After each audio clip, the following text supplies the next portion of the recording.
9월 11일 새생명의 아침입니다. 기도하시겠습니다. 놀라신 사랑의 하나님 아버지 감사합니다. 저희들에게 주님의 놀라운 사랑을 다시 한번 기억하게 하시며 오늘의 이 하루 동안 주님의 그 사랑을 전달하는 자로서 살아가게 하심에 감사합니다. 오늘 이 하루를 온전하게 나의 욕심과 나의 뜻으로 채우는 것이 아니라 주님의 놀라우신 그 사랑과 은혜와 주님의 그 정의를 나의 삶 속에 채울 수 있도록 인도하여 주옵소서. 오늘 이 하루도 하나님과 그리고 이웃을 위해서 살아가는 저희 되게 하여 주시옵소서. 예수님 이름으로 기도드리옵나이다. 아멘. 오늘 보실 하나님의 말씀은 예레미야서 5장 1에서부터 9절까지의 말씀입니다. 예레미야 5장 1절에서 9절까지의 말씀입니다. 너희는 예루살렘 거리로 빨리 다니며 그 넓은 거리에서 찾아보고 알라.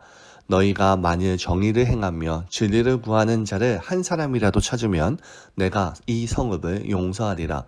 그들이 여호와께서 살아계심을 두고 맹세할지라도 실상은 거짓 맹세니라.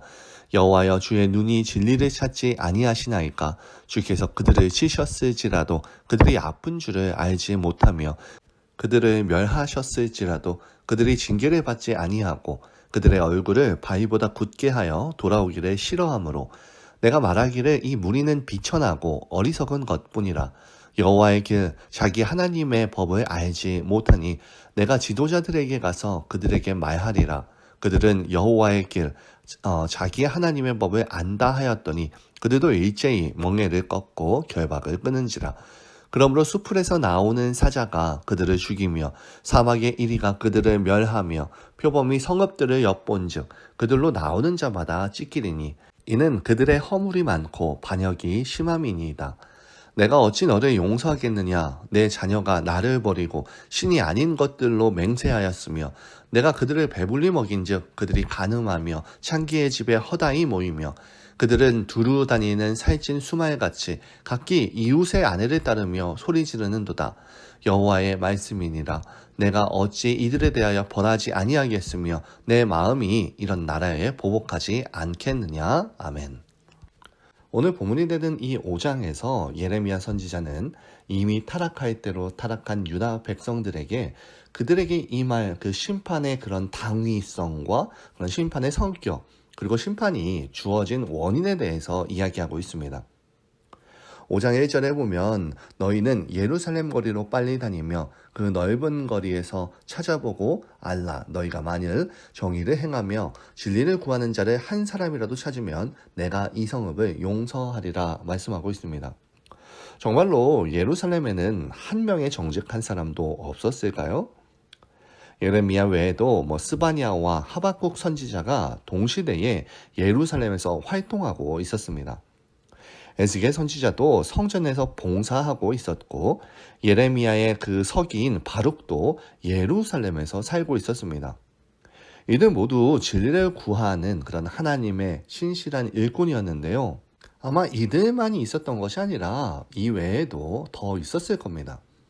따라서 오늘 한 명의 정직한 사람도 없다라고 하는 이 표현은 분명히 강조를 위한 과장법이었습니다. 그리고 우리는 여기에서 그 과장을 하는 그 이유와 목적에 대해서 알 수 있게 되어지는데요. 그것은 하나님께서 그의 자녀들을 향해 의와 공평으로 살아라라는 것이었습니다. 우리는 이 세상이 온통 죄와 어두움, 거짓과 불의로 물들어 있음을 봅니다. 그리고 이 세상은 돈과 권력 등 힘을 가진 사람들에 의해서 지탱되는 것처럼 보여요. 하지만 하나님과 이 성경은 이와 전혀 다른 답을 제시하고 있습니다. 바로 세상을 유지하는 이들은 이 악한 세상 가운데에서 의를 행하는 그 소수의 의인들이다라는 겁니다.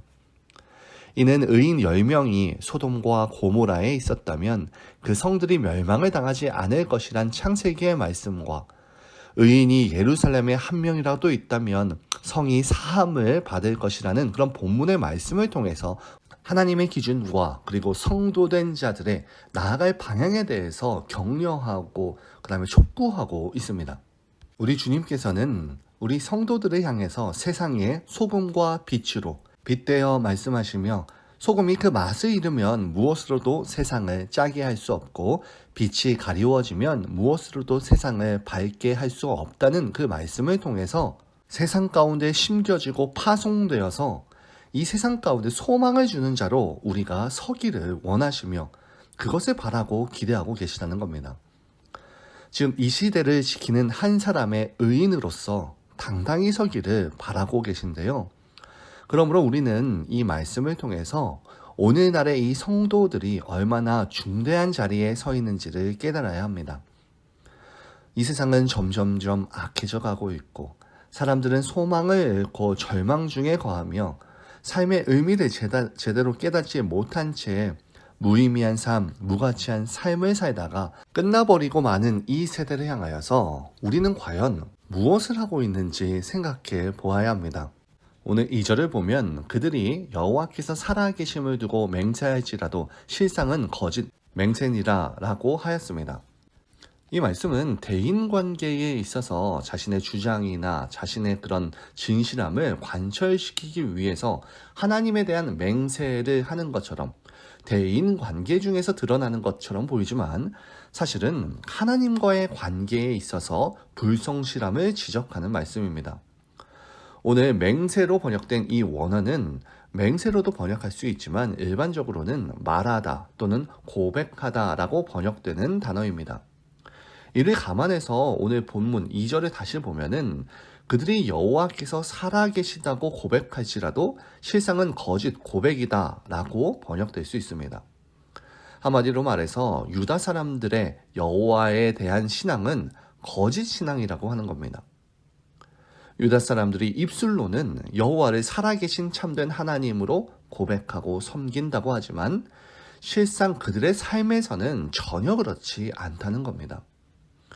이는 일찍이 하나님께서 이사야 선지자를 통해서 하신 말씀이기도 한데요. 이사야서 29장 13절을 보면 하나님은 이 백성이 입으로는 나를 가까이 하며 입술로는 나를 공경하나 그들의 마음은 내게서 멀리 떠났다라고 고백합니다.